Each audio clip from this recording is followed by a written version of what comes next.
d'un besoin de réparation où est-ce que les pièces étaient défectueuses, Roger a commencé à offrir ce service de réparation-là, particulièrement au Québec, mais tranquillement aussi dans le nord des États-Unis, en Ontario, dans les Maritimes. Guillaume Robert, RM Stator.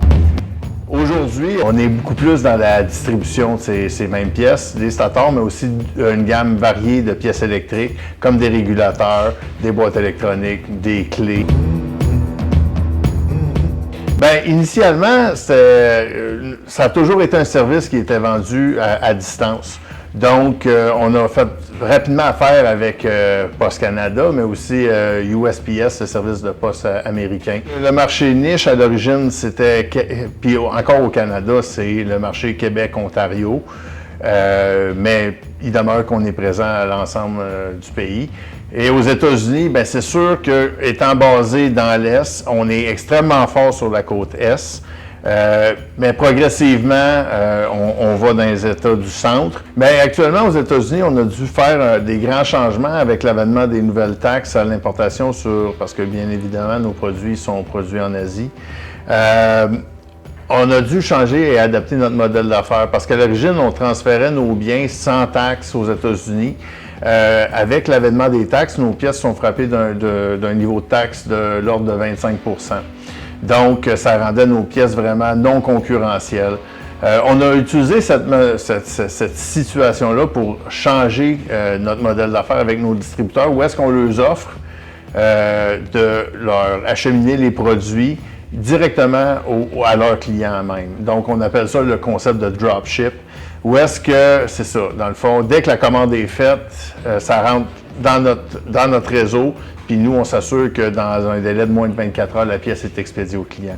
Ça permet justement aux clients distributeurs de, plutôt qu'offrir les pièces qu'ils ont en main à leur clientèle, ça leur permet d'offrir 100 % de notre inventaire dans leur réseau de distribution, ce qui permet de réaliser des ventes qu'ils n'auraient jamais réalisées dans ce cadre-là. Donc, cette situation-là s'est transformée en avantage concurrentiel pour nous autres.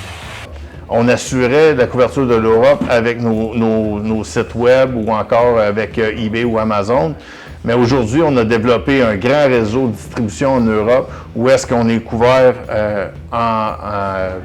je ne sais pas dire UK, en Angleterre, en France, en Italie, en Finlande. Donc, on est bien établi, on a un bon réseau de distribution, puis je pense aussi qu'on ne pouvait pas développer toute cette expertise-là sans s'associer à certaines personnes. Puis ben, aujourd'hui, ben, ces gens-là sont en mesure de nous informer de ce qui serait bon à développer pour chez eux, parce que les véhicules ne sont pas les mêmes, les technologies ne sont pas les mêmes, les attentes clients ne sont pas les mêmes. Il faut prendre l'avion, puis il faut se rendre, aller les voir, puis vraiment comprendre leur réalité, parce qu'on a des grands distributeurs qui sont situés dans des granges qui semblent quasiment abandonnées, mais c'est le plus gros détaillant dans son pays. Fait qu'il y a une façon de faire, il y a un modèle d'affaires qui fonctionne, puis il faut comprendre ça. Et il faut comprendre leurs limites, c'est quoi leur capacité à gérer les inventaires, c'est quoi leurs compétences technologiques.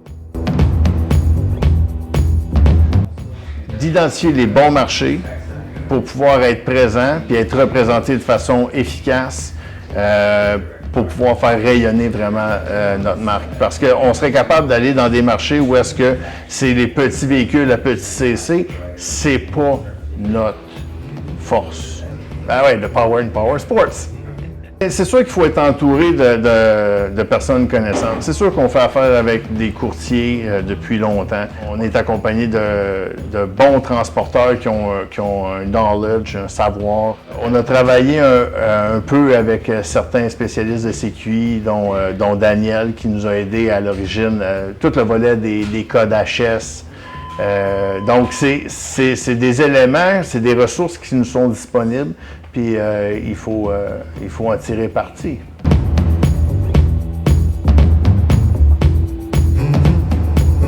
L'occasion fait le larron. Si on veut être entrepreneur puis réussir dans l'exportation, il faut être en quelque part un peu larron.